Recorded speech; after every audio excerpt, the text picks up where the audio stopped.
Welcome to Greater Good Radio Hawaii, where leaders inspire leaders. Greater Good Radio Hawaii is dedicated to social entrepreneurship. I'm your host, Evan Leong, and with me is my co-host, Carrie Leong.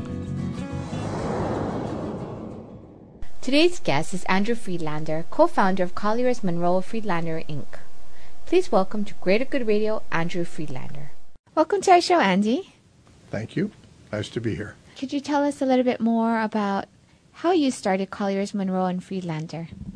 It was a long time ago, and I'm old, so I don't know that I can remember back that far, but it was 1973, and it was just a need for Don Monroe and me to start something new that we could be excited about. So we started the firm, and we were going to be a tiny, tiny firm. We were going to be 8 people max, and now I don't know, we're 150 or something. But our clients required us to grow. And then how did you get started in this real estate business? Very lucky there. I came to Hawaii in 1960, and in the mid-60s I had a part-time job at night managing apartments.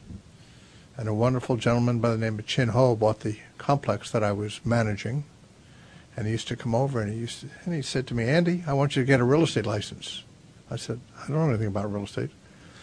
But he drove a big car, he smoked big cigars, and he knew what he was talking about. So I got a real estate license. I went to work for him, and he was developing a project called the Ilikai. So I sold the Ilikai apartments for Chin Ho. And then right after that, you went off on your own? No, it was a number of learning experiences. And it's been one great learning experience and a lot of fun after the other.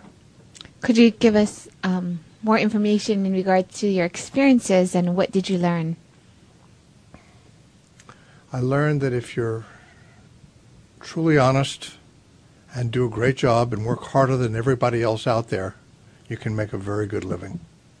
That's what I've learned. It doesn't matter what business you're in, what you do. If you're absolutely straight arrow honest and just bust your butt, you can make a good living for your family. So you started real estate in the 60s. Correct. You've been through quite a bit of cycles. Correct. In real estate. So what's the key that you've seen for people that have been able to make it through the downs as well as the ups? It's just intensity of work. If you keep working, there's people that need help. I'm in a job that people say is sales, but I've never considered it sales. I've always considered it service. People have requirements: office, industrial, retail, investment. They have to buy, they have to sell, they have to move their office, they have to get a new warehouse. They don't like their landlord, they love their landlord, they're out of space, they hate their neighbors, whatever the case may be, people have needs.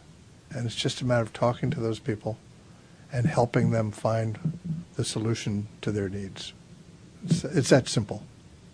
So when did you start your own company with your partners? 1973. Okay.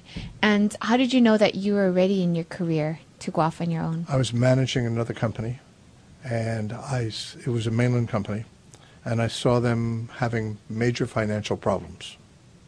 And I just thought, now's as good a time as any. I had no money. I had nothing to lose. I couldn't lose any money because I didn't have any. So it was an easy decision.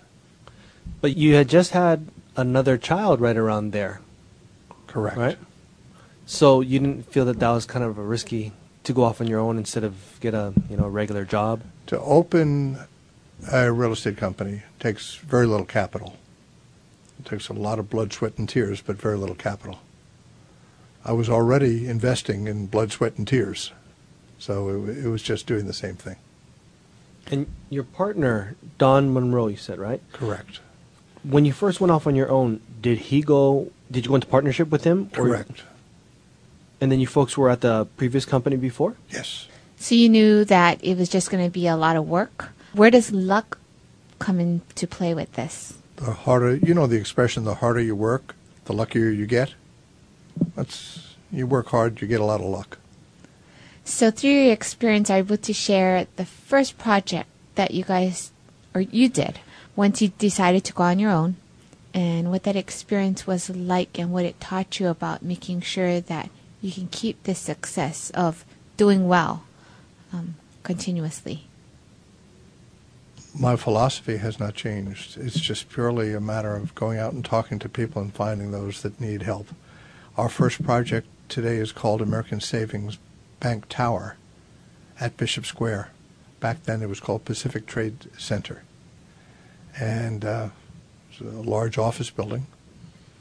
And we had that as an assignment to lease. So all we had to do was go talk to people who needed more space or less space. And it was great.